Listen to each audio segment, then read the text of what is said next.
The last question type we cover in section 2 of the test is short answer. You read a question to which you have to write a short answer using information from the listening text. Actually, this is the only question type in the whole listening section in the form of a real question. A word limit is given, usually no more than 3 words and/or a number. You should check this carefully for each task. Sometimes you are given a question which asks you to list 2 or 3 points. If you write more than the number of words asked for, you will lose the mark, even if your answer includes the correct word or words. Just as before, contracted words will not be tested.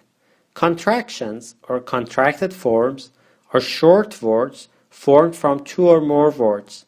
The most common example is when we add not to an auxiliary verb in negative sentences. For example, we say don't instead of do not. And hyphenated words count as single words. Certain words and phrases tend to evolve from separation to linkage. When we link 2 words as a single word using a hyphen, we call it hyphenated word. Many candidates believe short answer questions are the simplest questions in the IELTS listening test. They are somehow right, because having the questions in question form helps us understanding the questions better. As you may have noticed so far, in other question types such as summary completion, we need to understand the real underlying question first, which is hidden behind the gaps. There is a small disadvantage with short answer questions though. Fortunately, it is very easy to manage. The issue is, since the short answer questions are lengthier by nature, it takes slightly more time to read them during the 30 seconds we have.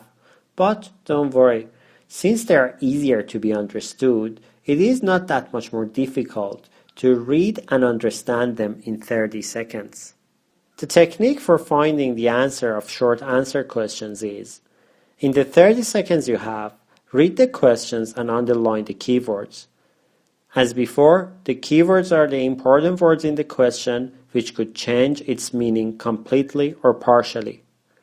At the end of the 30 seconds and when the recording starts, listen carefully and focus on hearing the keywords or information related to them.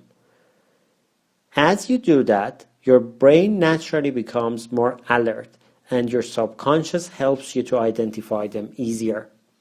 When the audio approaches the critical part, the part including the information leading to the answer, listen carefully and try to understand it as much as you can.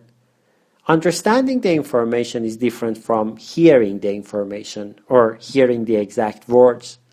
You may miss a few words while are perfectly understanding the meaning of a sentence.